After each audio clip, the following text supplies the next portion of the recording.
I'm going to be taste testing these for the next 2 hours so that we don't give you an ice cream you wouldn't like. This one is the cookie. Don't you want some? Oh, yeah, I do. So I'm also going to see about taste testing chocolate devotion. And I think that Jocelyn is going to do the founder's favorite, the birthday cake remix. And we're going to draw straws for the Oreo overload. I can't even talk. I'm already overloaded with excitement.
Oh, there's Jenny.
So far, it's just us.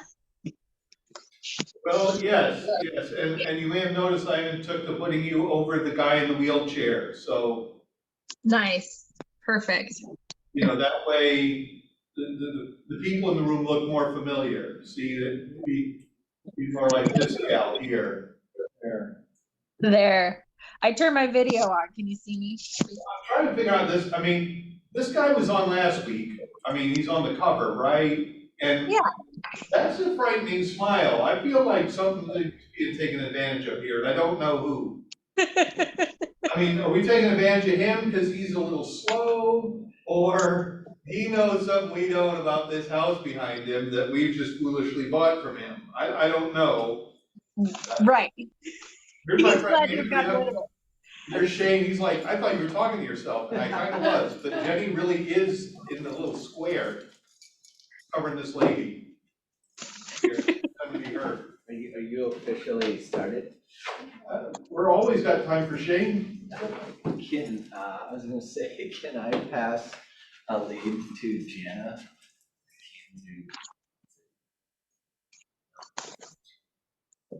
Retract it. It's in Hendrix. It's like way out. I don't know. I got it. So even if it's not a lead, it's the mom calling for her son. You could advise your mom to call, you could advise Janet to call the mom, but if the son is the one buying the property, his money. That's not his, he didn't come up as the lead. I could just return it. I did send it. I was like, yeah. Mainly only because it's not the actual lead, it's the mom calling. I don't wanna, I was trying to chase you down because of that, but I was like, why am I getting Hendrix? I swear I don't have that zip code. That's like by South Dakota. Yeah, you're 25 miles. You know what, it's weird, because I was telling you that Mary's lead today was for Florida. I bet you sums up. Yeah. Okay, I'll just. Release it though. I'll release it. Okay, sounds good. Holy cats, we have Jenny and Andrea here. It's a crazy day. You see Jenny, I've positioned cleverly over this woman here. Yeah. So she feels like she's part of the interaction. And I was suggesting that this guy scares me. It's his smile. I don't know whether we're taking advantage of him or he's taking advantage of us. But somebody in this interaction is being taken advantage of. I'm assuming it's the one-armed person, just because they only have one arm.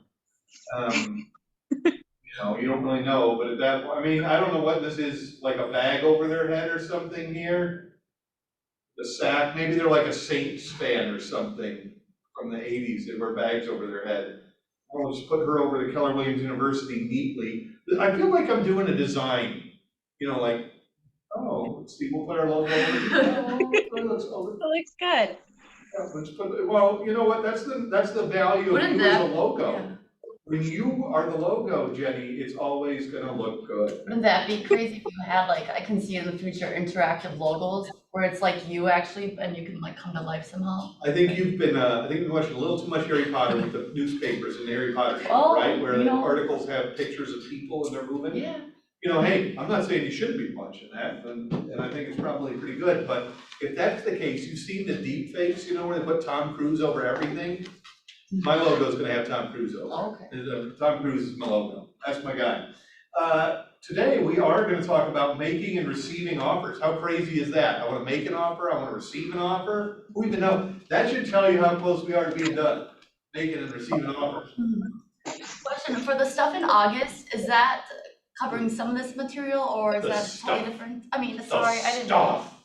Yes, The- when we do Ignite in August, Ignite will basically be, it took us 10 weeks to do this. Mhm. We're gonna do it in 10 days. So the same class, the first day is gonna be these 2 lessons on Monday, but the thing that we're really adding to it is the second half of the class where we're supposed to do this alongside actual actions.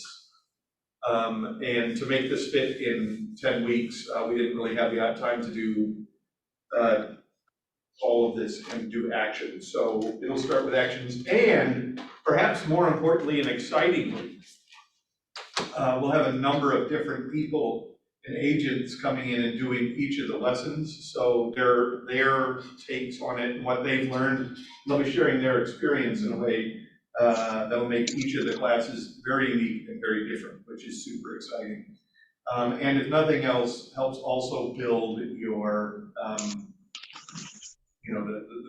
your sphere of agents, if you will. And like we just saw Shane trying to figure out if you give a lead to Jana. I mean, you want to be part of that. You want to be part of that completely. So what is our belief system, right? I mean, make and receive offers. We got to start with our belief system. And I think I was talking to Jamie, and I think we don't talk about this enough. I mean, what is it that defines Keller Williams specifically versus another brokerage system, and how do we define ourselves so as to set ourselves apart? Now, I know in my buyer and listing package personally, I do have all of these listed. And I think it's just it's a great quick way to go over some stuff. But this is the kind of thing that helps people ground in what separates your brokerage, right? Win-win or no deal. I'm not here to scam anybody. I'm not gonna win. You're not gonna, if somebody's not winning, it's not worth doing. And that really, I hope you look at it that way, and I think both of you are definitely in that place. Do the right, just do the right. God, it seems so complicated. Do the right thing. That's tough, but it is the right thing to do. Customers always come first, commitment in all things. Seek first to understand. If you have spent more than 2 minutes on Facebook, you know that is a place where seeking first to understand is absolutely lost. No one is trying to understand anything on Facebook. Everyone just wants to get their point across. Creativity, ideas come before results. Teamwork, everyone achieves more. Trust starts with honesty. That's kind of one of those funny things that, it's sad that you have to say that, but if trust does start with honesty, I mean, you can't be dishonest and expect someone to trust you. No. Equity, we do believe in opportunities for all, and success is defined as getting results through the people we work with. And that's super important. So, I like to think sales, the ability to gracefully persuade, not manipulate a person or persons into a win-win situation, right? If you have to manipulate somebody, you're not doing the job. It is about, as we've talked about, being there when they're ready to make a decision, and helping them understand why you are the right choice. And I mean, there is sometimes some persuasion involved in the process. I mean, what's the right amount of money to sell my house for? What is the right amount of money to offer a house for? I mean, I know that in my heart of hearts, I would like to offer $5, but that's not going to win. So I do have to, at some level, convince both the buyers and sellers, what's in their best interests. And I represent the market, I represent my clients, and I want them to succeed. So that's really the case there. So what is the actual process of the offer, right? The buyer makes an offer, seller responds in one of three ways. The hell with you, we call that rejecting the offer. That's awesome, man, I'll take it, accepts the offer, or counters the offer, the most likely of the three situations. If they reject the offer, the buyer's agent can contact the listing agent to learn more. Don't assume no means no. I know you've heard everywhere else in the world that no means no. When it comes to a rejection of the offer, no may not mean no. It means no to this. And if you can be able to change it in some ways, maybe you can make it better. Accepting the offer, you're going to start the contract close process, and if there's a counter, you want to negotiate. Interestingly, you see this little arrow here. Negotiations bring you back to making another offer, and the seller responds in one of three ways, and we get a whole merry-go-round. Again, ahas, we've said two things. We haven't even said one thing. Yay! That's getting deleted later. So, I'd like to make an offer on this place. What's got to happen? These are the steps. Make sure the property's still available. I don't know how you'd be out there doing that, but it should be a great step to make sure it's still available. You want to reach out to that listing agent. You want to find out, hey, we're thinking about making an offer. You're inquiring And when I say build rapport, there's like multiple steps in this particular thing.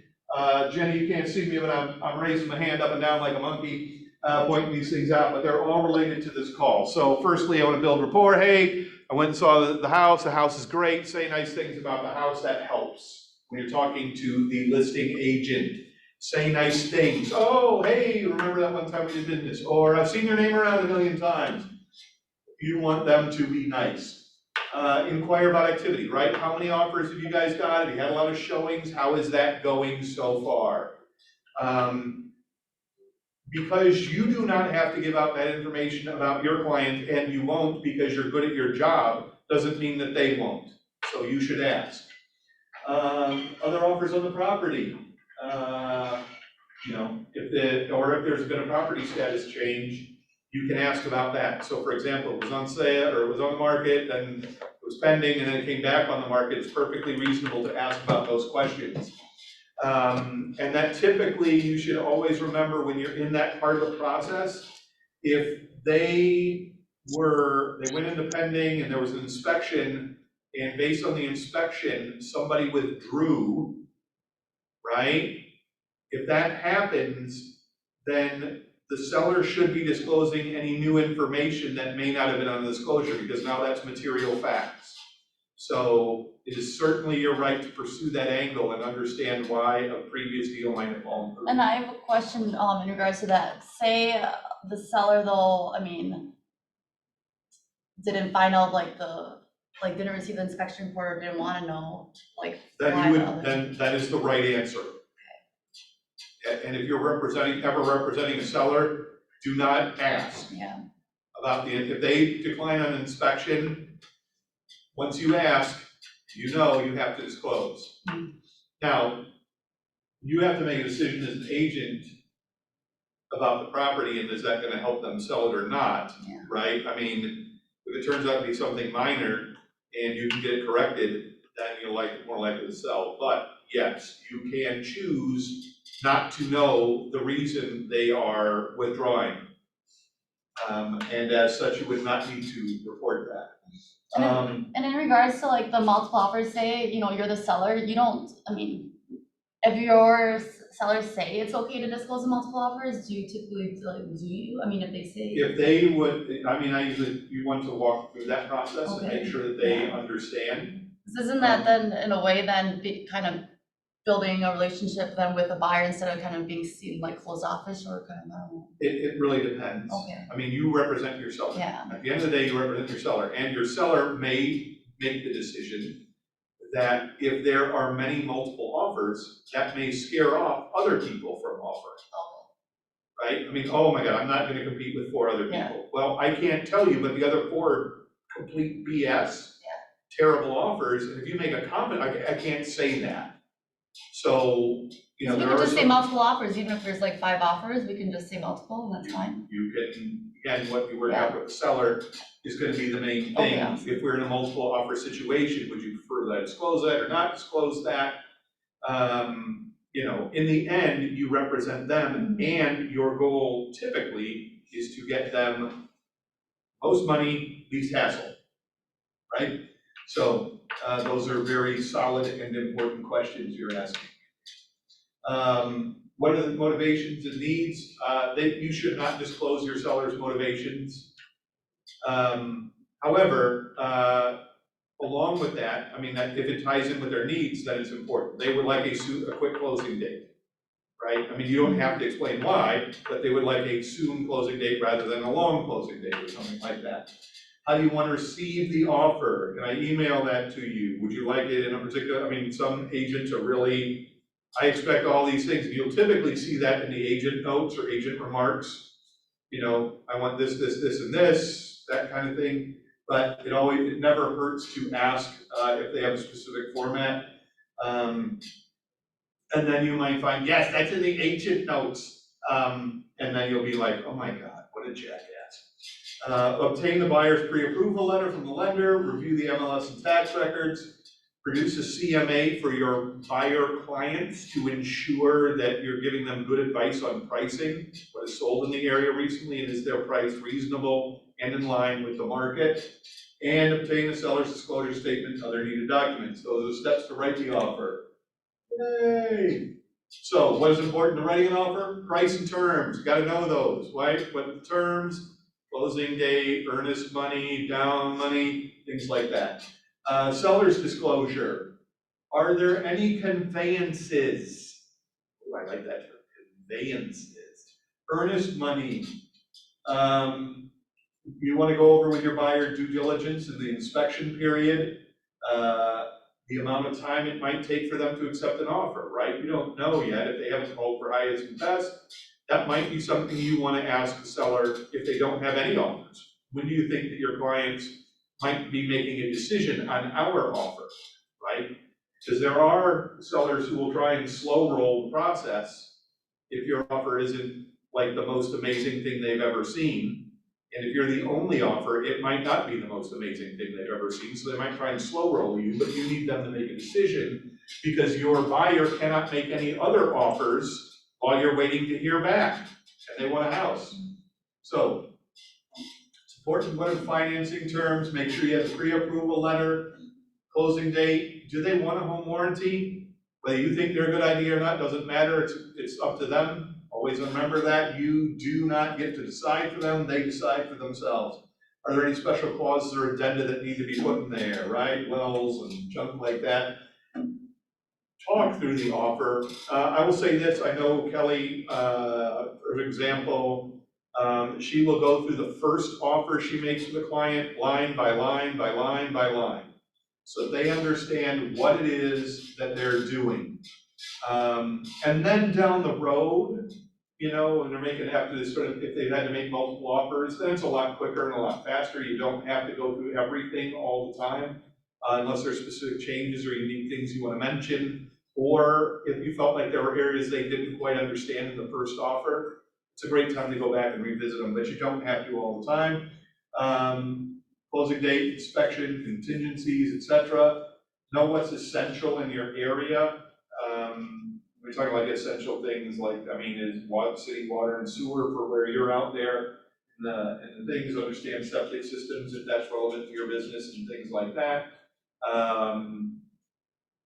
Also, if you live in an area or have a property with an easement, make sure you can understand what an easement is and explain it, if there are easements. Avoid rookie agent mistakes. I like that. What's a rookie agent mistake? Well, I don't know, I haven't done it yet. Well, avoid it. It's like Scooby-Doo and Shaggy when they're on a ladder and somebody pulls a ladder out and their feet just kind of swirl in the air. Yeah, just avoid that. Just keep swirling. All right, present the offer checklist. Double check all documents, follow the instructions, label your documents clearly, order them logically. In your email, you want to have a summary of the offer. You know, what are we offering? What are the basic terms? So they don't have to review all of that in the document, pull it out. You want to summarize all the critical points in the email. Notify the listing agent either by phone or by text. Hey, you've got the offer. Again, it wouldn't hurt to throw that basic stuff in there or be able to talk about that if you call them or text them, those high level points. Add all documents to command and tell your buyer you have completed the offer, they have it, and if you have a time expected to hear back from that.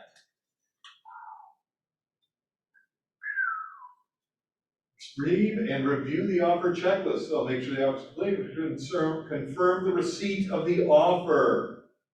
If you receive an offer, on the other side of the thing, make sure the offer is complete. Is everything filled out? Do you have all the papers? Do not advance it to your buyer, or your seller, until you have all the papers, right? So if they're missing documents or things they haven't signed up, do not even talk to your sellers yet, because it's not a valid offer. So you have all the stuff. So don't, you know, what happened to that thing? Well, they didn't include this paper and now it's gone completely. Now you just kind of raise their hopes about something that didn't even exist yet. So make sure you have everything. Confirm to the other agent that you have received it. Hey, I got your offer, we'll be reviewing them down the road. Get it to your seller in a timely manner. Especially when you put a house on the market, if they're gonna be on vacation, right? And you know they're gonna be out of town, and they're gonna be difficult to reach during the listing process. Set a time to work with them. Would you be available at a particular time in the evening, or would you like to wait till Monday, or decide it in advance? Create a summary for them, call the buyer's agent, call the lender to verify the pre-approval letter.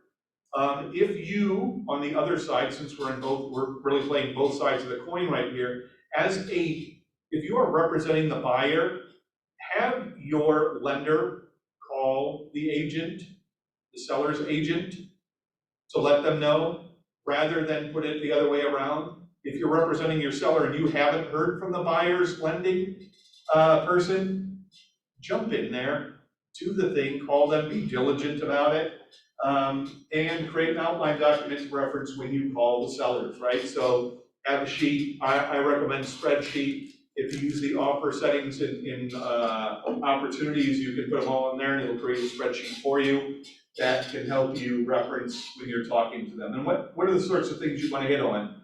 The stuff they're interested in, closing dates, what are the high points of this offer, what makes this offer great, what makes that offer great, which ones do you recommend, and where do you think?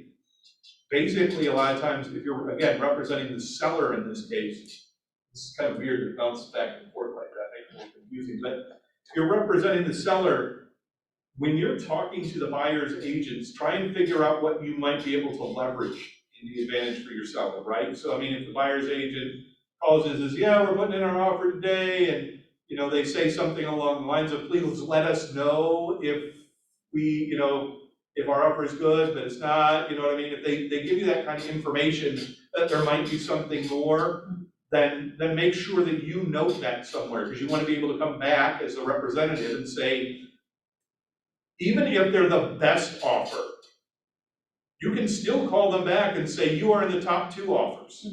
Is there anything you'd like to change about your offer that might benefit my sellers? It doesn't, your job is to get the best deal for your sellers. Don't ever forget that. You represent them. And I have a question with that. Yep. For example, like the scenario I had, you know, with the 8 offers, like just as like a courtesy, even if I didn't, I mean, like the bottom offers, I just said, you know, they did receive offers that, like the terms there were more appealing to the buyers. Is there any, or are your buyers able to increase the price or something like that? I mean, even if they're not like the top 3, at least is that way, so that way, you know, at What's the least you're worst giving case them a scenario? chance. They say screw off. I Okay. mean, literally, that's the worst case scenario, right? Cause I mean, I didn't know if it's like, if you're like that- playing a game then in that way, I You mean, I are. didn't think okay, You are. And the game you're playing is do the job that my sellers hired me to do. yeah, okay. I mean, now, there are agents out there who feel very strongly that if I say highest and best, that means that I will accept nothing now that is not your highest and best, and I will not allow you to revise your offer. There are other agents out there who understand that things are fluid. And even if I want your best offer right now, that doesn't mean that that couldn't change, even over the weekend. I mean, anything can change. And I happen to live in the world that's a little more fluid than that. And I think there's a great line that if you say, I have asked for highest and best, there's a great line that kind of follows that. It says, do you want to be right or do you want to get paid? And the I want to be right answer is, well, I asked for their highest and best, and that's just the best they can do. Well, you don't really know that. You assume everybody's following the rules the way you do, but that's an assumption. And you know what they say about that? It makes an ass out of you and me. That's don't assume. So it never hurts to go back and ask, because the worst case scenario is they can tell you, nope, I did my best. When you give an offer, put it in command, just, it helps. Anything that you put in there helps you keep things in mind.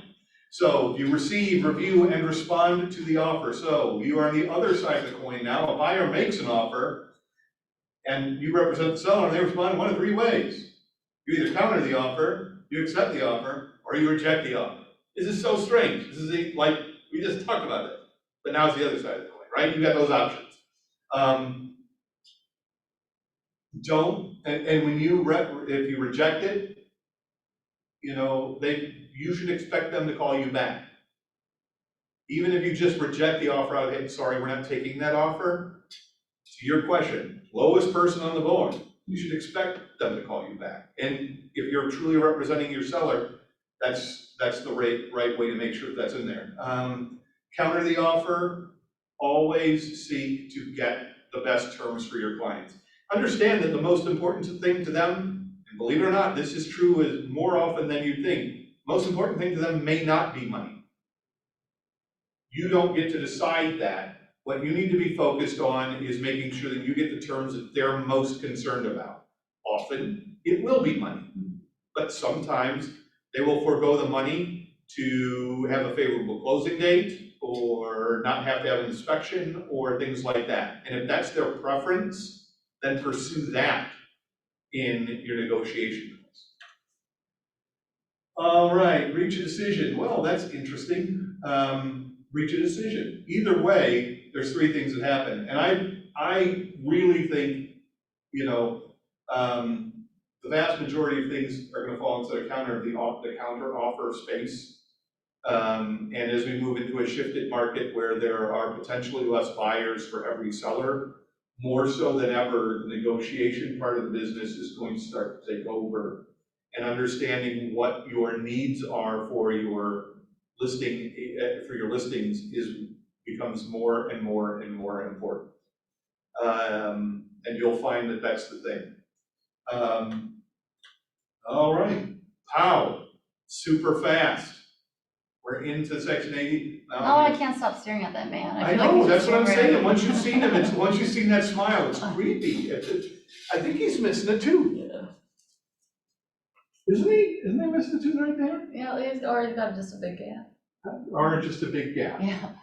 Well, there you go. So, like I just said, I think negotiation becomes one of the most important parts of the process here as we move forward. And not surprisingly, our next section is about those negotiations. It's not something to be avoided or feared, it's an everyday part of life, right? I mean, there are people who don't enjoy confrontation and see this as a confrontation. At the end of the day, it's two people trying to do the best they can to represent their clients.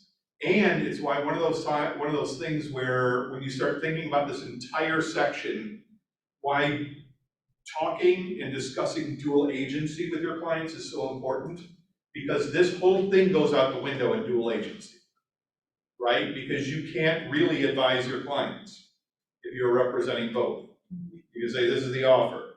Should I take it? This is the offer. That's a strange place to be in when you're trying to advocate for somebody. So we talked about the negotiation process.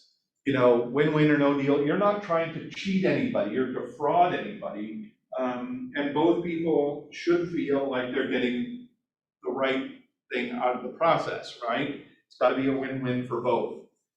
Your goal, while it is potentially to get the most amount of money possible for your listing, should also not involve bankrupting the new buyer.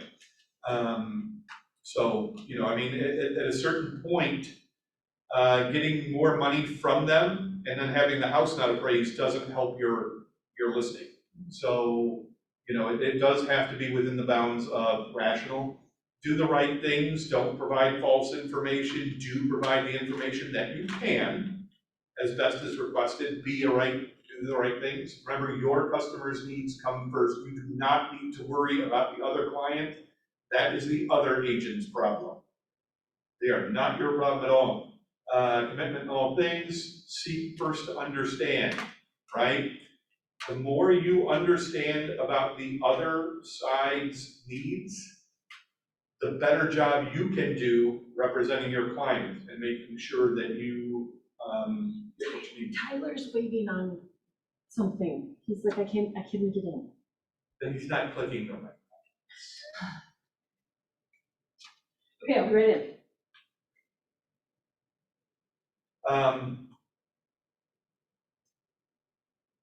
Creativity, ideas before results. The one thing I will say a lot of times in negotiations, you are going to have to come up with some creative solutions. Don't be afraid to think outside the box, or more importantly, just ask around if you encounter something that's a little bit out of the ordinary. because somebody in this office has encountered it. And you being part of that is important. Let's see, where do you go to participants? Invite. Happy invitation. And come on, dude.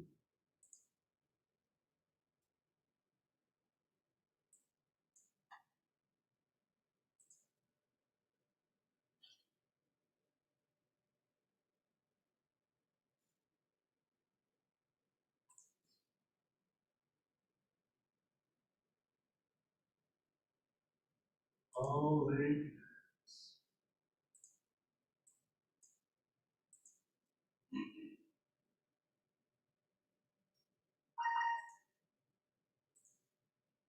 Hey there. Hey, Jay. Hey, Jason. Just passing through.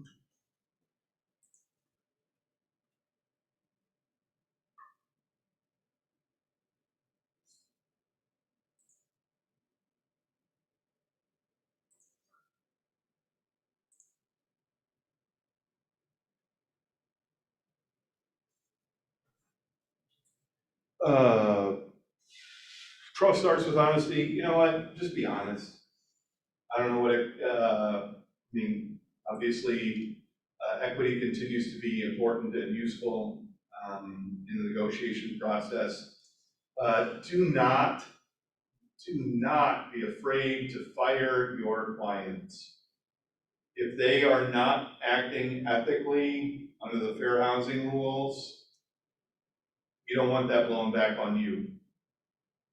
So make sure that you are acting in an equitable way and representing them. And sometimes you might have to advise them an extra time about what the fair housing rules are.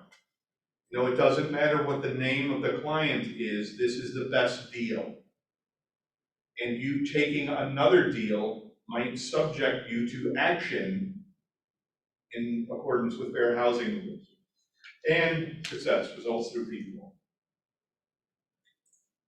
All right, 2 parts, 2 options after an offer is presented. You can accept it and move to close. Rejected and countered moves to negotiation, where it can be accepted and rejected and close, right? I mean, how many times can you counter offer? Essentially until back and forth, just. Infinite. Yeah. Yeah, I mean, you can always, you keep counter offering until they say, we're walking away. Or you go, I'm walking away. So I don't remember what agent it was who asked that, but can we do another counter offer? I've had clients ask that, I know for sure. Can we counter offer them again? Yes, you can counter as many times as they will allow. At some point, it does get a little insulting. Mhm. You know, I mean, and what are you really quibbling over? Is that enough to make this deal go away? Question, Question in this market, well, you know, with the shift and stuff, like say you just get one offer and it's just, you know, I don't know, a low ball or something, you know, they're just, I mean, you don't have to accept it, right? Obviously, unless it's like at market value, you can just, yeah. Even if it's a market value, Yeah. you don't have to accept Okay. it. You can always find a reason not to accept an offer. Make sure that you you better be clear on why you rejected it. You know, because that's where you start moving into that fair housing thing. If it is a reasonable offer based on the market, and they just go, nope, not taking it, you want to be very careful about that kind of thing. But if it's not in accordance with their needs, and typically you're going to have that discussion early on in the process. I mean, what do you need to make, you know, if you're going to sell your house, what do you need to get? And what would you like to get are 2 different questions. And, you know, if it's in they need and it fits their needs, then you probably should advise them to take it, even if it's not the most exciting offer, especially if you're not, you know, I'm sure you guys have heard the 10 showings, 10 days, 10%. You know, if the house isn't moving, you want to have a discussion before you even begin about that. What does that look like if nothing's happening? And I'm not sure, you know, right now with the way the market is shifting, 10 days, if you get 10 showings on a house and you don't have any offers, your house is too expensive. There's just no way around that. So, don't be afraid to have that discussion with them, but it's way easier to have if you've had it in advance. So who are you negotiating with? You're negotiating with your clients and the agent on the other side of the transaction. Whether you're the buyer's agent or the seller's agent, you're either negotiating with the other agent and the client you represent, but you are definitely not representing, or you're not negotiating at all with that other person. And sometimes it may be necessary to, and I had this discussion the other day, where she had to speak directly to the agent and say, have you presented the offer? The agent responded, well, they're not going to accept it. It's not what I asked you. Have you presented the offer? Right? Because you represent your clients and they're acting not appropriately as a gatekeeper. And sometimes you may need to use a little bit of a strong arm to get past that. Common points of negotiation, price. Believe it or not, price. It's usually the primary factor, and we're talking about the cost of the property. You aren't negotiating, and again, sometimes you have to have this conversation with your clients. We're not negotiating about the interest rate. That's not anything that they have anything to do with. Taxes are not anything they have anything to do with. We are literally negotiating on the price of the house. And terms, either financial, time-based, or both, right? I mean, the amount of money, the amount of earnest money, the down money. Can you bring up more down payment? Because that'll make us feel more comfortable that you're not gonna flake out. Everybody's heard a tale about somebody buying a car during the in-between period and then washing out of the program and the house deal falling apart. Sellers are aware that that can happen, and they want to be very comfortable that the buyer is not flaky when they're making a choice, because if they take that choice and that's not the right one, that sets them back a significant amount of time. You have to remarket the house, you have to find another buyer. Could go quickly, but chances are you're out another 30 days, and that's not a great spot. So they want to make sure, and you, if you're representing the seller, want to make sure that you not only present a great buyer, but a well-qualified and unlikely to flake out buyer. So when it comes to negotiations, preparation is the key to building confidence and ensuring a smooth negotiation process. Remember that the key points is a really understanding that if you're representing the seller, understanding their needs, what's most important to them. What is their timeline like? Is their timeline do or die timeline? As in, we've got to be out of this house because X is happening, or is it doesn't matter to us as much? What are the pricing things? Is the price important to them? Are they the type of people who aren't going to want to deal with any issues? If there are issues with the house, are they the type of people who go, you know what? I don't want to fix anything. We're just not going to deal with this. Then you got to find a buyer who's going to take it, without an inspection. I mean, you understanding that, and that's sort of those are part of the preparation things, knowing what the key points are for your client. Move into the negotiation process by presenting the offer, and then remember, your goal is to both close the deal and make it as favorable as possible for your client. You're not going to get 100% of what you want every time you sit down at a table, and approaching it that way is silly. What your goal is to find a deal that both parties agree on.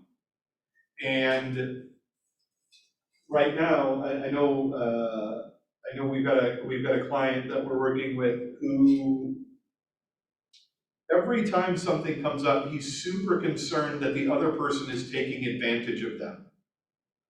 And he needs them to move the date sooner so he can move out of his house, but he's selling his house and buying a new one. And he wants to have all the flexibility in the arrangement, right? So he's got the broadest amount of time to move his stuff from one place to the other. But the people who are moving into his house, they're out of an apartment. So their lease is done, they gotta move. He's like, well, I need to move, I need to delay them, taking possession of the house, so I have time to move. It's not how this works, buddy. Well, I just feel like they're not willing to negotiate at all. They aren't willing to negotiate, they made you an offer and you accepted it, right? And sometimes you've gotta be that person in the middle who helps your client understand the terms of what they've already agreed to, as much as help them negotiate through the process. And in the end, presented correctly, they can figure it out and maybe surprise you with stuff. So, talking about prepare, know your goal, know your client, think ahead about the different things that will come through in this process. Hey, we're gonna make this offer, they're gonna come back probably, they've already mentioned they've got 3 offers, they're probably gonna come back and say, hey, this isn't high enough. Do we have the flexibility to go forward? How far will you be willing to go? What would be the number that if they said to you, you know what, if you just offered $1,000 more, we'd have taken your offer. If you heard that after this process, would that make you happy, or would you walk away going, you know what, that was the best I could do? And if that would make you unhappy to hear that, then your offer is too low, right? So that's kind of the thing that you want to help out, set clear expectations. Here's the timeline, here's how it works. Obey the laws and know your documents, right? Easy, not that easy, but ask purposeful questions. Like I said, when you're talking to the other agent, understand their needs and motivations. It does provide insight on where you and your client will have leverage. It's really important to my clients that they get moved out of here on a certain day because they want to be in Florida before the snow comes.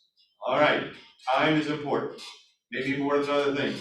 Set clear expectations, allows you to get to know your client and the goal, and helps you learn to make a win-win for both parties, right? What other information should I know? What is important about closing in 30 days, as an example, right? They want a 30-day close. What's important about that? Why is that so important? That is this follow-up question that actually gives you the leverage. It's not knowing they need to close in 30 days, it's knowing why. That's to your buyers or your sellers, or it could be to both? Either. Okay. Right, on either side, depending on what the situation is, but in either case, if you're asking those questions, when something's important to them, the follow-up question is always, why is that important to you? You've mentioned it's really important that you get X number of dollars from the sale. Why is that important to you, right? How do you feel about that? Closed-ended questions, do you have to sell by a specific date? Do you have any other offers? What is the bottom line price you would consider? As we move into a market where there are less buyers and not always going to be a million offers over a weekend, and you're offering on a house that's been on the market for a while, what's the bottom line price you would consider? Might not be a bad question to ask. Again, if you're representing the buyer in that case, you want to know that. If you're representing the seller, you need to know that. So in either case, those are super important questions. And it doesn't really matter which person you're representing, these questions still matter, it just changes who you're asking. What would happen if you weren't able to close in 30 days? You said closing in 30 days is important. What would happen if that doesn't happen, right? That helps you anticipate where this negotiation can go. And why is that important to you? Again, follow-up questions. I think if there's one thing I talk about, or I've talked about a fair amount of time with you guys, when you think you've asked enough questions, just ask one more. And these are great examples of that one more question. So when you're presenting it, call the other agent, pay attention to nonverbal cues like pauses and voice qualities. That's a terrible offer, or that's a terrible offer. People are going to tell you a lot by not telling you a lot. And listen to what they say. You can read a lot. Keep quiet once you present an offer. That's it. Present the offer. Let them respond. In any negotiation situation, the first person who talks is always the person who's gonna have to give something, because you're giving something as soon as you start talking. Listen to what's important to the other party, stay calm. Look, this isn't about you, this isn't your baby, you don't need to protect it, it'll live or die on its own merits. Don't get upset about it, even if it's been frustrating, even if you've taken this client on 50 showings and made 1 billion offers, that doesn't have any relevance to the situation you're in right now. Yes, that's all frustrating, but that doesn't change this particular situation. Always focus on your customers and give your offer the best chance, right? I mean, just if they want you to do it in a certain way, and even if that's not the way you learn to do it the way they want it, because that's how your clients win. So when you're positioning things, hey, I'm really glad to hear that you like price and that you're interested in the fact that we don't have an inspection. I understand that those are things that your clients are interested in. Is that correct? That is a sentence where I am affirming the common ground. These are the things that we've agreed on. Now you may notice that I did not discuss the date, right? That's the point of contention. So that's where you come back with the what and how. Now it sounds like the date isn't something that your clients are comfortable with. How does that affect them? Or how does our closing date affect them? What does that mean for them if we do close on the date that I asked for? Right? And then they're going to explain that to you. And the reason that understanding those things is that allows you the creativity to come back and say, well, our sellers really have to be somewhere by this particular day, so they need to be out. Or they can't be out before a certain day because their new property doesn't open up until this day. Understanding that and saying, well, what if we can do a rent back? Or, those sorts of things. What if we can rent the place while, or what if my clients have to be out of their house by the 30th, but if your clients can't leave to the 2nd, is it possible maybe we can put all their stuff in the garage, right? I mean, there's a million sorts of things, but understanding the hows and the whats of their dilemma helps you get to the point that you understand what the real sticking point is and allows you to come up with creative solutions, right? Hey, all right, fair enough, I get it. My clients still need to be out of their place on the 30th, and if you can't leave till the 3rd, that means we're gonna have to do something with their stuff. Would your clients accept if we had to rent a storage facility and took that out of the price? Right? I mean, again, negotiating, what is the goal here? Our goal is to get everybody winning and moving and stuff like that. What if they can stay with their parents, right? And then there's also know when to walk away. Just like Kenny Rogers said, you gotta know when to hold them, you gotta know when to fold them. Sometimes you just gotta walk away because you are dealing with people who don't want to deal. And that's okay.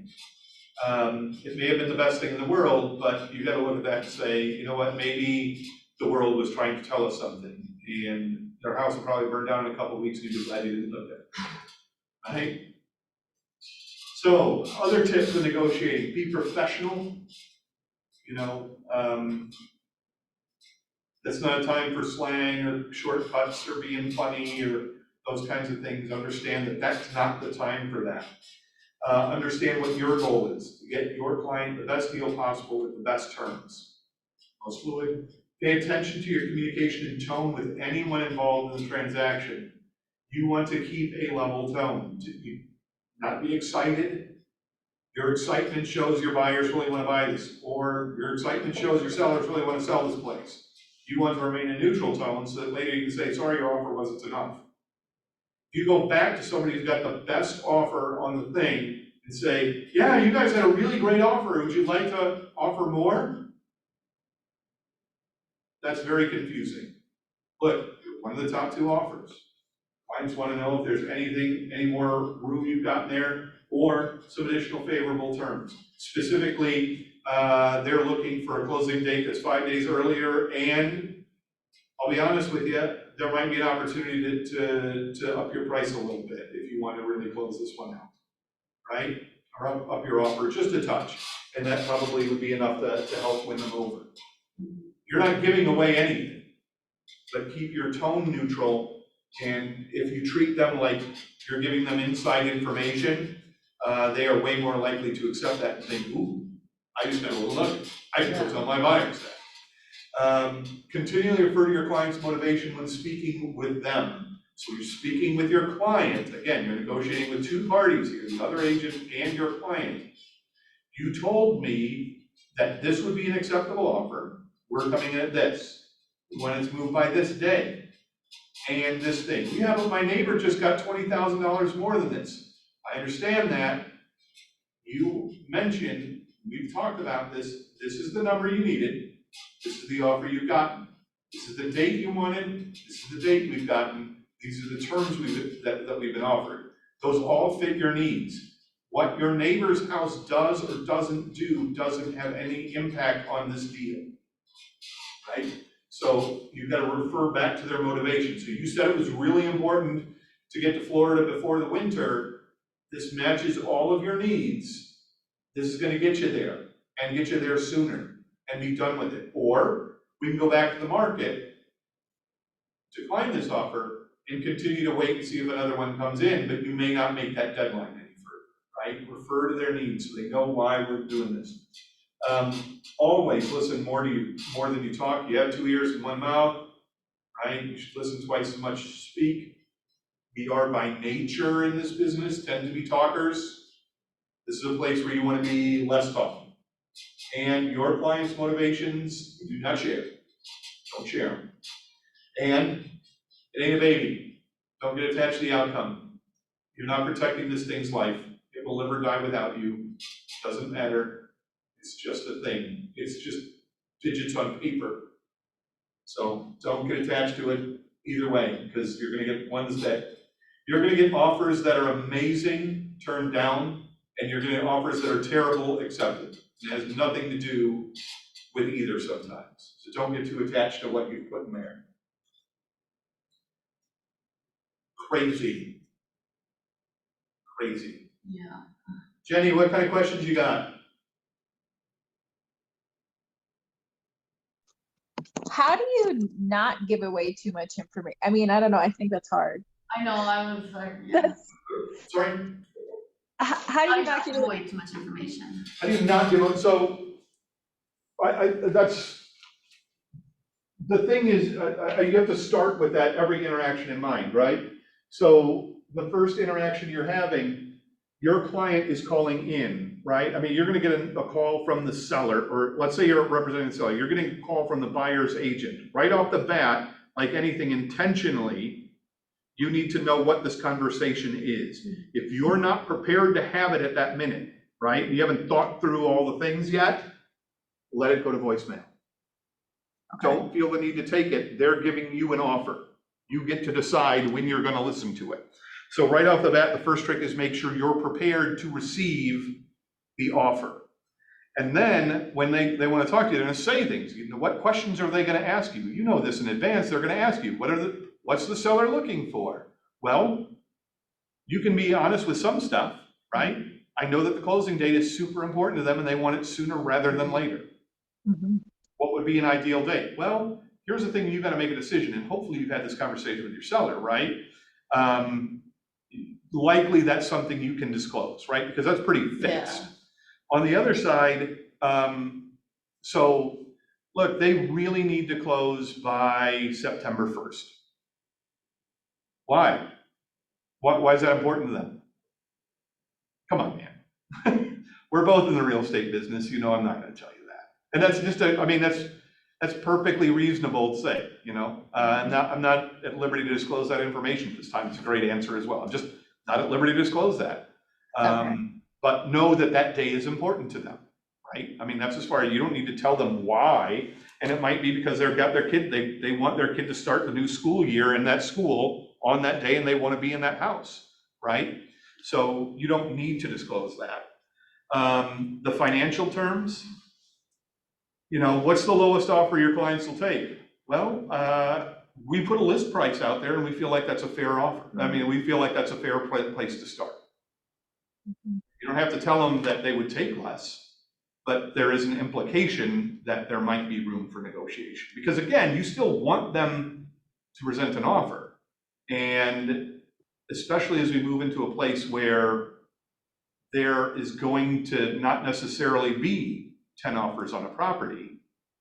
If your client is willing to take 375, but your list is 400, and they also want to close by a certain day, you've got to balance that out, right? If this is the first person on the first day, you probably don't have to give much information away. On the other side, if you've been on the market for a little while and you're getting close to the 30 days out where you won't be able to close in time, then you've got to be willing to give hints in that way. But I think the best way to be prepared not to disclose that information is, one, to be prepared for the call, understand your answers. I'm not prepared to disclose that at the time. The seller hasn't given me the liberty to discuss that. Those aren't terms we're prepared to discuss at this time. But we do feel like the list price is the right price. If you can, another great thing, especially when you talk about prices, look, do a CMA in the area. You're going to find that's the right price. If you feel confident in that price, don't be afraid to say, look, there's 3 houses sold in the neighborhood. Every one of them has sold for less than this property. And that's true. This property offers an extra bedroom. It has a 3-car garage. We feel like that warrants the difference in price. I'm going back to what I was talking about before, like with the Bangor scenario. Like say, we go back to the top 2 offers and just say, is there anything, you can do or any more favorable terms, or we did receive an offer higher than yours, are your buyers able to increase yours or something? You did not receive a buyer higher than yours. Okay, Right? yeah. Why? Why do you not want to tell them that? I don't know. Well, that's where we're getting into that disclosing of information, Okay. right? You are one of the top 2 offers, Okay. and here are the important parts to my clients. Price. Price, okay, so that's how you would say it. Price. Okay. Yes, price, And again, remember we talked about tone? yes. Price Price, would be yeah, something I want to look at. okay. If I were in your shoes and you wanted to get this offer accepted, I want to let you know that you're in the top 2. I think the things you might want to look at to make sure that you get the deal would be price.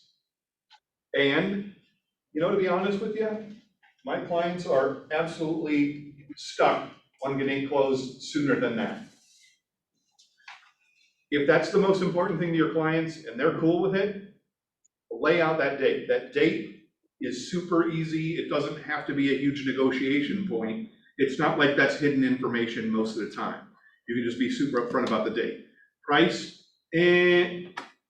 not ever, you don't want to go too far down that. Mhm.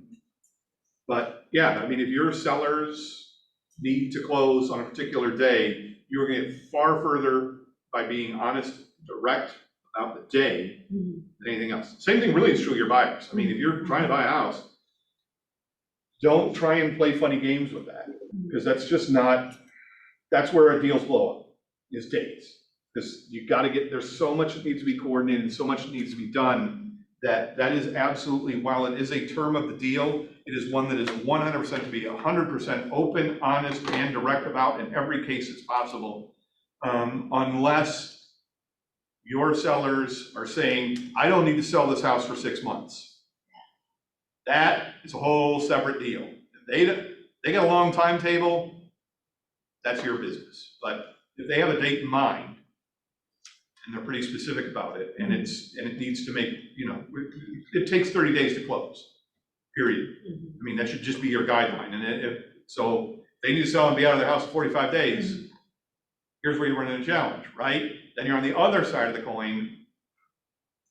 If you're giving away too much information on that particular day, then a buyer coming in to buy this house may realize there aren't any offers, and I can lowball you guys because I know you got to get out of here by a certain day, right? So you can run into the dates can be a concern. You just, that's like one of those terms that the date is important, Yeah. but you don't have to be specific about it. I know it's like the most important thing to my client, or one of the most important things. Nope. Date is important. You don't have to tell them how important. It's important.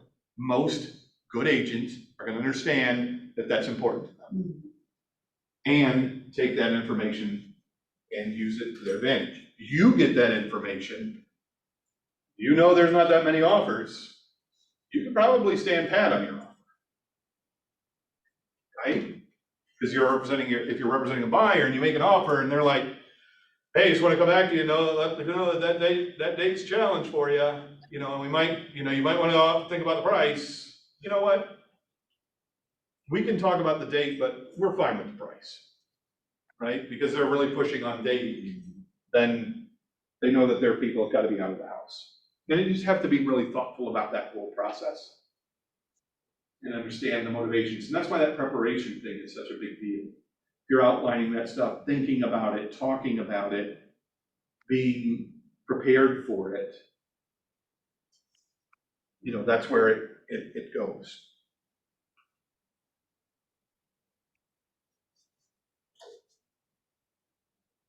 What else you got? Well, I have a question, but I don't think it's really related to what we're talking about. That's all but just- right. Okay, so it has to do with kind of my scenario, with the sale of my seller's property. So one of the things that, was going through negotiations was, for the roof or whatever, and I just basically, I'm looking at the PA right now, and it just said, sellers agree to the following: file a claim with their insurance company to fix storm damage on roof and hire estate claim services. So they did that, and then it goes on to say, if claim is not approved by insurance, seller has no obligation to repair. So last Thursday, they were finally able to get the adjuster out, and we haven't heard anything from the adjuster yet. And then furthermore, it goes, repair replacements shall be performed prior to closing. If it's not completed prior to closing, sellers agree to hold 1.5 times in escrow until payment is due. Am I able to call insurance then to speed it up? Or, because it triggered me, when we were talking about insurance earlier today, granted that was HOA, but I don't know. What are your thoughts on? I guess Can you call insurance? Sure. Okay, I mean, worst case scenario is that the just let them challenge, know we're closing in a week and a half. the challenge you get with any of those sorts of scenarios often is that you're not authorized to speak on behalf of policyholders. Yeah, And so that conversation gets shut down really quick. mhm, And there's the part where you want to do right by your clients and kind of help them move this along. And that's the right instinct. And by letting them know that I can't talk to them legally on your behalf, mhm. They got to know where their thing is, and insurance people suck. Yeah. I mean, I don't want them to get anxious or worried, because even right now, they're halfway around the country. They're in Norway right now, but I just I don't want them to have anything really to worry about, they're on vacation. And they know that they've been waiting to hear back from this guy, but I don't know. but they're a pain in the ass. Yeah. And that's terrible. Mhm. And You have control over it. so that's where and that's always a tough Yeah. thing, because you're trying to negotiate that space Mhm. and provide value to your clients, and that's good and right. And I know Holly's having a difficulty with the client right now, but his issue is legal. He's like, I can't believe you're not helping me. He goes, I'm not a lawyer. Yeah. Your situation has progressed beyond real estate. And it is literally a place that I'm not authorized or allowed or in any way to speak on. I don't have the space to navigate that. And that's upsetting to the client, but it doesn't mean that, again, people, I think a lot of times want to do things, they want to examine the winners and the losers in the situation and understand and lay blame. In some situations have neither winners nor losers or blame, just facts. And, that's a tough place to be.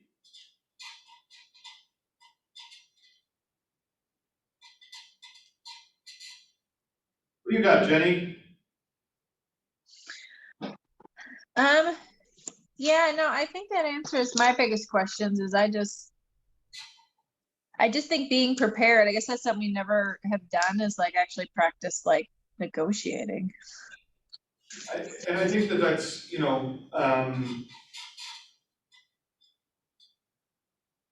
I think the weird thing is most agents out there are not only most agents are 100% in your shoes right now, right? I mean, we talked about this stuff, and if you're on any of the Facebook groups, right? I mean, right now, every agent who's been around for 20 years or longer is cracking jokes at your expense because you were here during the easy sell times, and now you're gonna have to learn something. Well, the fact is, like 80% of the industry has joined during these times. And no one else out there has had to negotiate much either. In the end, if you're dealing with an honest human soul, there doesn't have to be a lot. You just have to know where you're at and what your clients are willing to do and help them inch towards that goal. Over time, and once you present your offer, understand that much like any individual situation you've had so far, while time is of the essence, you have way more time than you think. And that's the time where you get advice and you get help about the specific situation, because while there are general rules, be prepared, understand your client's needs, try and find out as much about their client's needs as you can in advance. When somebody comes back to you and says, I mean, the negotiation goes, look, you're the second best offer. Do you want to offer more money? I mean, there's not much negotiation there. You go to your client, you say, well, we've been told we're in the top two. Do you want to offer more money? My advice is, you want the house? You can afford it, offer more money. If you can't afford it, or you're satisfied with your offer now, we don't. And if they ask you like how much, you can't, I mean, could you potentially like give them a range, not a specific number, or it's whatever You you, can or you can absolutely just tell them say, anything you okay. think. And the way I would always phrase it though is, what is the number that if you were told it was $1,000 more than that you wouldn't be mad at, right? So if your offer right now is $415, and I told you that somebody else offered $425 and got the house, would that upset you? Or would you go, you know what, it's not worth $425. I can find something better for $425. If that's where you're comfortable, then that's the right answer. It doesn't matter whether you get the house or not. The answer to that question is more important than the number. What is the number where you're gonna wake up tomorrow and say, I'm fine that somebody paid that for the house, and I didn't. Right? Because if you're in that negotiation process, here's the thing, especially now, if you're also making that offer, and you're early in the sales process, and that house is on the market initially, but they still think it's 2021, and this thing is gonna get 64 offers, and it goes 3 or 4 weeks, you might get a call back.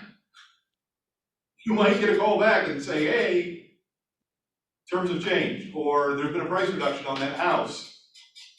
Is your offer would you still be interested in that offer? Or would you still be willing to make that offer? You know, and of course, that's a terrible thing to do. You do not ever want to crawl back to somebody, because what's the right answer if somebody crawls back to you? You know, we've seen some other houses and we were willing to go even $5,000 less than we used to, right? Because that's the only right way to represent your client at that point. Obviously, this person's on their hands and he's asking for shit, and you don't have to give it to him. But that is not your client's, that's not your call to make, it's your client's call to make.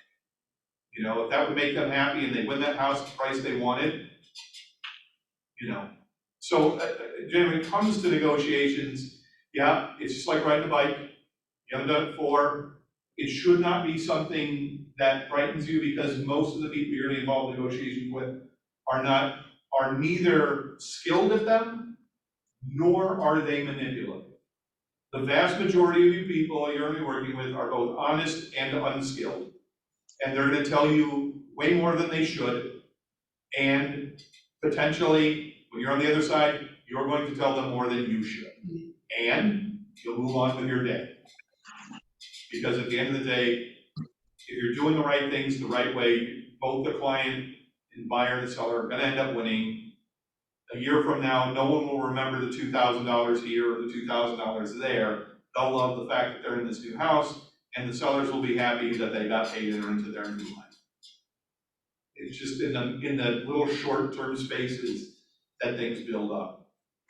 If you were listening, but there are things that matter, and those are things that unfortunately sometimes all of us learn the really hard way. And so if you were in the team meeting today, Colin was talking about a topic that has kind of blown up in the HOA space, where homeowner associations and the insurance you have may not jive with the previous owner's insurance.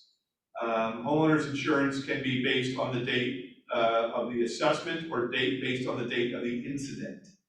And if the seller has insurance that is based on the date of the assessment, and the assessment hasn't been made yet, and your buyer buys the house with insurance based on the date of the incident, you have a loser there, because the seller insurance isn't gonna cover it because it's based on the date of the assessment, which hasn't occurred. And as the buyer, if your insurance is based on the date of the incident happened before you bought it, so they're not paying. So guess who gets stuck paying? The buyer. And there's almost no recourse anywhere. So, those are sorts of terms that you wanna make sure that your buyer's familiar with and you're reviewing those documents. And you're gonna ask a legitimate question, or should be asking, how am I gonna remember that? Well, likely you'll remember that because of this particular weird thing, or more likely you'll go, hey Jeff, I'm doing an HOA and I remember there's some weird thing about insurance. What was that? That's how that really works. The goal is not necessarily to remember everything, just to have something in there, a little trigger to jar your memory, that I remember needing to ask you a question about this, because they explained it, and I got it, but it was kind of fuzzy, and it doesn't make a lot of sense to me, and you know what? It doesn't make a lot of sense to a lot of people. So understanding that process and being part of that is something you've got to kind of be a little prepared for in advance.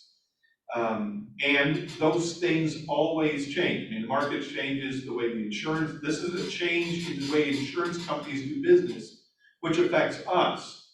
It is revealed to us, not by the insurance company, not by buyers or sellers, well, ultimately by buyers who have found out the hard way, their insurance isn't gonna cover something that seems like all of us feel like it should.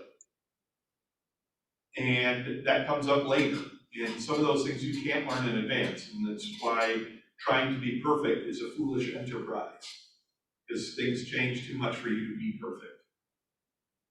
So I think if you follow the Y4C2Ts, right, win-win, integrity, etc., in your negotiation process, you're going to be fine. Remember, you represent your clients, and you want to follow those rules, you're going to be fine in the long run.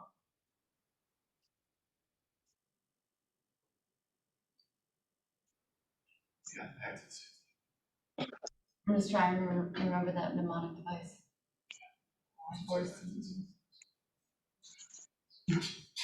Win-win, integrity, 4 Cs. Yeah. I know, when I was in Syracuse, we used to say it, like in team meetings. It was kind of weird, but I mean, you think about it then, but it was up on the wall, and we would just be like, win or no deal. We just went through it, and At Verizon, we had Credo, and we would read it every team meeting. Everybody would have to read a different section, and you would rotate the section. yeah. Yeah. Curious, because I never knew the answer to this. What about like those phrases and stuff? How did you guys decide on this? so that's based on right there where it says bold laws, there's a Okay. class. What is BOLD stands for building something life by design. Building Our lives. our life, yeah, something like that. And it's like Ignite, but more intense. And It's like super Ignite. yeah, and it's once a week for 7 weeks. And it's in the day, it's like 8 AM to 4 PM. And, you know, people, like when I first did it, people were like, oh, it's, you know, what did you get out of it? And they're like, mindset. I'm like, what does that even mean? What is mindset, right? And then you start doing it and you're like, oh gosh, now I get what's happening. Because they have a time, they're like, okay, pick up your phones, start calling, right? And you see like half the room want to vomit, right? And then people just start running and it's like, what is happening? So the very first one I went to, I wasn't even at KW yet. And they were like, oh, we're gonna be calling FSBOs. And I was like, all right, give me the book. I'll start calling people. And they're like, what? And I'm like, what are you afraid of, people? They're like, What are you gonna do, knife you through the who is phone? this, right? And it was fine, you know, and, but, so they have bold laws, and so that's where these come from. And you talk about like probably 4 or 5 every day that you have class, and, they're just those things, like the one I use the most, my family can't stand it, well, there's 2, is, I wanna know more about this, don't listen to your drunk monkey one. yeah, well, that's the mindset. It's like people saying, oh, yeah, that I can't do that. Oh, that's not gonna work. And they have like an actual monkey, and they don't anymore, but because they feel like they don't want to talk about being drunk, they want to talk about monkeys, right? It's like, I was like, okay. But anyway, they have this monkey and they'd sit it on their shoulder and they'd be like, oh, are you listening to your drunk monkey? Oh, it's like the angel and the devil, you know, and you're like, Yeah, you're like, yeah. what? The 2 that I use the most are, if it's not in your calendar, it doesn't exist, which is by that chair. And then the other one is, you can have reasons or results, and you can't have both. I even have my husband using that one with our children. So, What is the difference between a reason and an excuse? well, yeah, we say you can have an excuse or a result. Right, but what's the difference between a reason and an excuse? Maybe what you tell yourself? Whether you're the speaker or the listener. Oh, yeah. When you're the speaker, it's a reason, It's always a reason. but when you're the listener, it's an excuse. And at the end of the day, you can have reasons, results, but you can't have both. Doesn't really matter whether it's a reason or excuse. Right. You just can't do both. It doesn't happen. You got what you wanted, or you have a reason you didn't get what you wanted. And since you can't have both, which one do you want? Result, so go get it, stop. I mean, and think about that, I think about that, you know, I can't lose the weight because every day it seems like I have to, if something comes up and Jamie gives me a cookie or a biscuit or. And then there's cookies in the, And then there's cookies in kitchen the and training room, they're full of pizza. sugar, and they're tasty, and I have to have, why do you have to have, no, you can have reasons, right, or you can have results. And, you know, it's weird, because we're always willing to accept that concept in different parts of our lives, but we don't think it applies to us professionally a lot of times. And the same, it just extends throughout your life. Like, the first time you lift a weight, it's painful. If you keep lifting that weight on a regular basis, soon that weight is like, wow, this is no problem.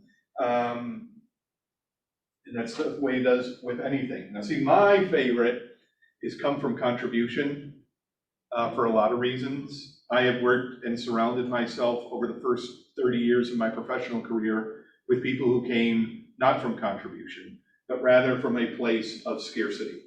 And everything was competitive, and there were only so many people and only so many things. And in a room, what that would lead to is, I'm not trying to add to this project. I'm not trying to make this project better. I just want it to stop. And so it was either negativity or ridiculous competitiveness or anything like that. It wasn't ever from a place where, what if we both win? I just want to contribute. I want to bring value. I want to make this better for you, right? Try to contribute something. Don't be a garbage magnet. I like that one. Complaining is a garbage magnet. Brings all of it there. How you participate in here is how you participate everywhere. People like to believe that they can turn switches that they have. Oh yeah. Especially if you're in one of those great hourly jobs and you think you can get promoted and you say stupid stuff like, yeah, well, if you paid me more, I would do that. No, how you behave right now is how you behave. That's who you are. And if you can't do those jobs, you can't do. You gotta be striving towards your best. Because if you've ever been anywhere near any living thing, it is either growing or it is dying. There is no stasis in life. If your goal is to get, man, if I could just get to X, I'll be happy. Right. You're not gonna get there. Not only are you not gonna get there, but you're not gonna be happy when you do. And most importantly, you're not gonna stay there. Because if that's you can have a goal to get somewhere, but understand once you get there, you've got to start working on the next thing. You need to celebrate when you arrive. You can't just move the goalpost. You need to celebrate and be glad that you've made it and achieved what you've gotten, but you need to understand that you can't just, got my deck built, I can sit down now. Sold 12 houses here, I can sit down now. Whatever that number is, that's not the time to let up. Because as soon as you do, every agent in here, a lot of agents who work in this office will have a great year going, and then December. You take some time off, slow it down, things are going really well, take December, I'm not gonna work on a lot of stuff, not gonna do my 36 touches, maybe I'm gonna cut back on my calls, not do some stuff, because I've been doing well, and then they're gonna have an ugly January. Then, they're gonna have to start working again. So now, they're not getting paid until March. Right. That's what happens every year in this business to people, and so they spend the entire month of February and the latter half of January running around like chickens with their head cut off, trying to stir up business that they should have been stirring up back in December at the regular pace that they've always been going. But instead, said, you know what, I made it. Got my Thanksgiving turkey, year's been good, I can stop spinning the plates. When they came back, all the plates were on the floor, need to get new plates, now spin them, make more sticks. Yay! If you've ever seen a guy spinning plates on sticks, you know that the first part, when he's trying to get all the plates going, is the most crazy part. After they're all spinning, it's pretty easy to keep them going. It's easy to add another one. But getting all 12 of them going right off the bat, that's crazy. And you decide to take a break because you finally made it to where you thought you needed to be all the time, you have to go back doing the 12 plates again. And guess what? You've done it once, so you know how hard it is. You don't want to do it again. So you only spend 9 this time. Because 12 is a lot.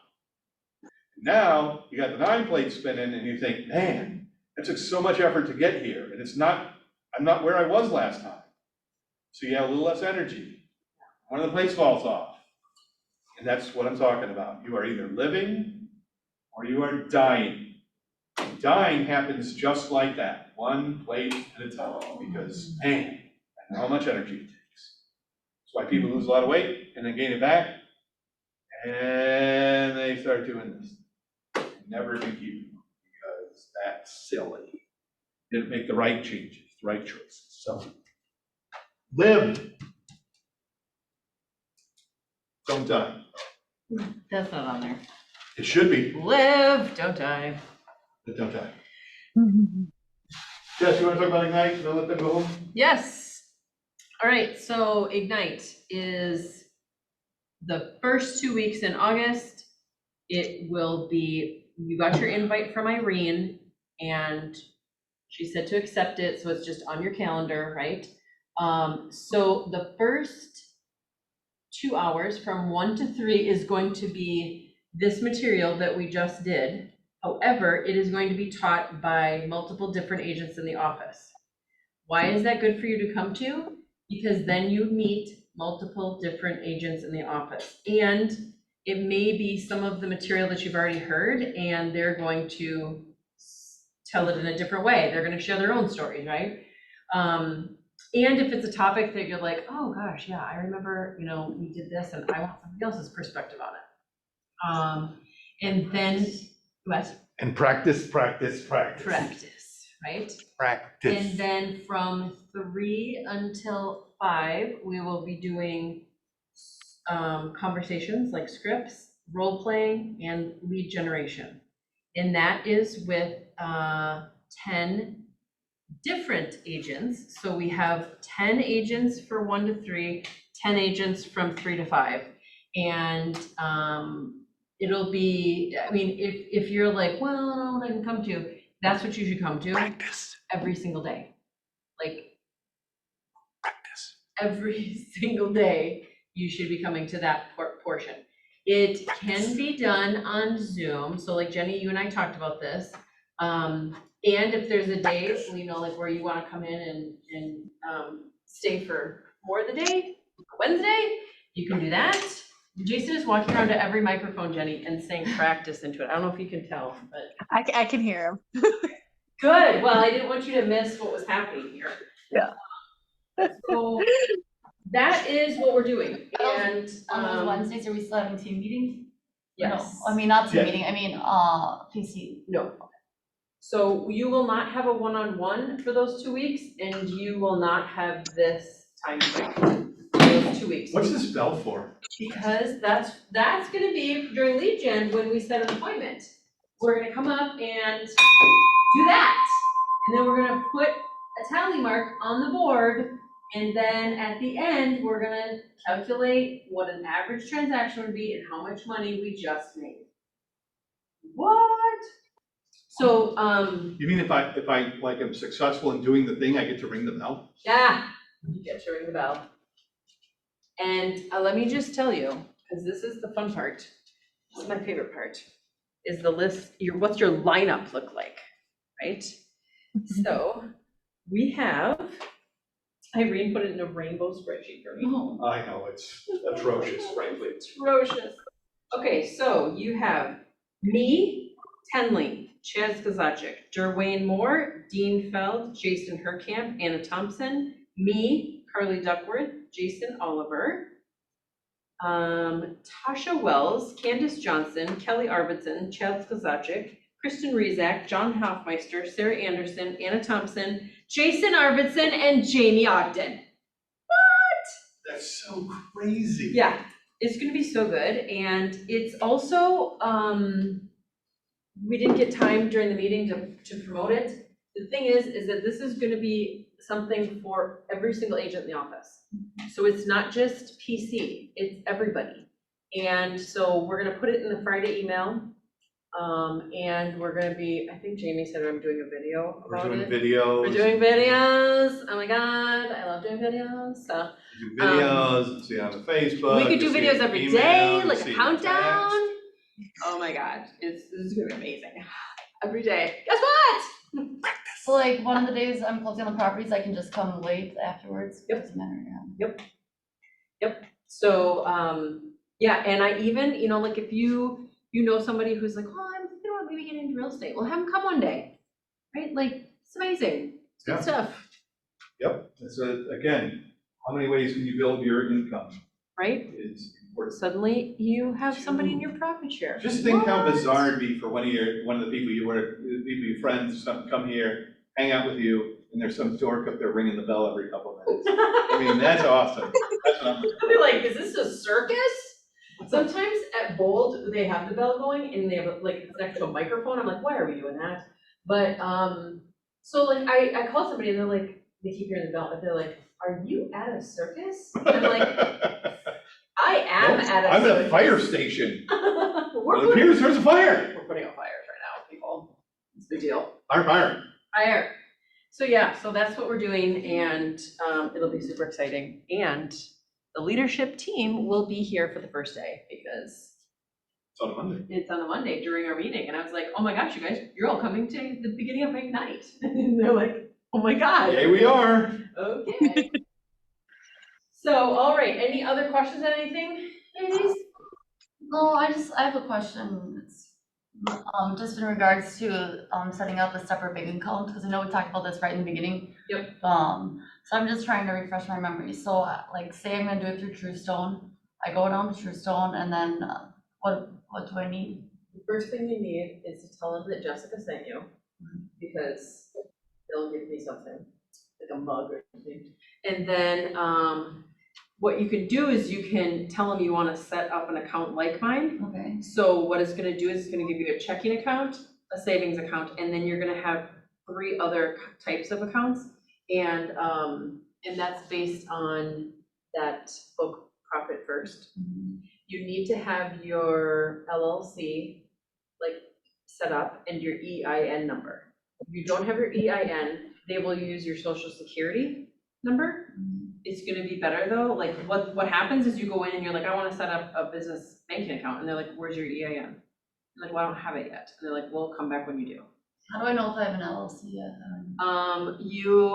You would go to the Secretary of State website, and if you don't think you have one, then you don't have one. Yeah. And it's like $125, and you just follow the prompts on what to do. Jenny, do you have one? No, it's on my list of things to work Oh, that's on. right. It's your Yeah. girl job. Oh, maybe you can be Fascinating. accountable for that. There we go. It's been on Jenny's list for how long? This is, well, forever since now for the last 3 weeks. Well, I know for sure 2 weeks it's been on our 411, okay? So we don't have to say from the beginning of time. The Yeah. beginning of man, it's been on there. But, you know, you guys could like say, okay, I'm gonna have it done by Tuesday. And then if you have questions, you could ask each other, like, because what happens is people get on there and like, what am I doing? Is this right? Do I have to have an attorney? I'm like, no. And for the LLC can just be your name or what? Yes. Okay. It can be your name, it can be the name of something else. Your name is probably the easiest. And then they give you an EIN number, I wanna say like very soon after. Yeah. It's not something you have to wait for. And then just get a credit card that is only for business. So it doesn't have to be named anything specific, but Okay. just get a separate credit card that you charge everything on. So it's like if you're gonna go make copies or your bill here, like your invoice every month, pay it with that credit card. Pay the LLC payment, pay that with a credit card. And just get used to doing everything on that, because then that will all be work. It's all a deduction, right? Okay. To tax deduction. So just open up a new credit card? Unless you got a lot of credit cards. Right. And you have a card right now that you're not using and has no balance on it, you could use that. Yes, Yeah. you could. So, yeah, I mean, you don't need to open up a new credit card if you got credit cards that don't use, Right. use have. But you want to have a card dedicated to that is a clear balance right now. Right. That was so fun. I'm so glad you guys are gonna be accountability partners on your LLC. Jenny. It's a real success for Jenny. Speaking of that, Jenny, Yes. I always wonder what the bell's for. God, that is so loud. oh, you can't wait for me to be ringing that fool. That was great. People will be starting to shut their office doors. They're like, oh my God, Ignite's going on again. Shut the doors. Close the doors. What's happening? Batten the hatches. Right? Pretty much. Well, guys, guess what? I'm going to Rockford, Minnesota, which is an hour away. Rockford, my great aunt lives there. Really? That's where I'm It's a going. nice, the gas over there is very cheap. Oh, good. I'll fill up. Do you have a lesser aunt? No. She's great. A great aunt? She's Well, she's this is Aunt Judy the lesser. This one's great. This one's not so much. Well, remember last week when I was like, oh, I have a transaction that just blew up? We're closing tomorrow. Sounds like it didn't blow up. Only a week. The lender, well, we had to get a cosigner. If we didn't have a cosigner, it would have ended. But it didn't. It did not. And then the client decided on Monday he was gonna have a different lender do it. Who would like- No one, until I told him what that entails. And then he's like, ooh, gosh, we don't wanna do that. I'm like, you're gonna freak out those sellers big time. Guess what, we have a new lender. And I'm like, oh. So yeah, that's exciting. That's what we're doing. So we're gonna do our final walkthrough. Jessica, I think well, tomorrow we have our one-on-one, it's at 10:30. I thought I saw an email to like get it scheduled back at 11. I don't know if I can't find it. Are you able to do 11? I don't think I switched it. Let me double check. Yeah, I have you at 10:30. Maybe it was a different day. Have us. Yeah, we're good. We're good. Good. All right, that's all I got. Woo! Woohoo! Andrew, you go have a cookie. No, I have to fit in a dress in 10 days. No. All right, Jenny, have a good evening. Jenny. Thank you, bye. Bye, Jenny. Bye.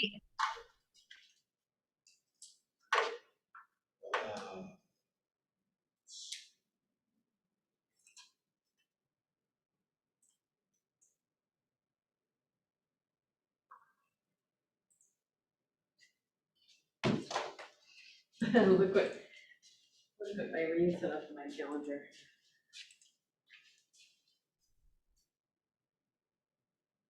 It is assistance with Florence and doctors. Great, I'm on it. Okay, here we go. Here we go.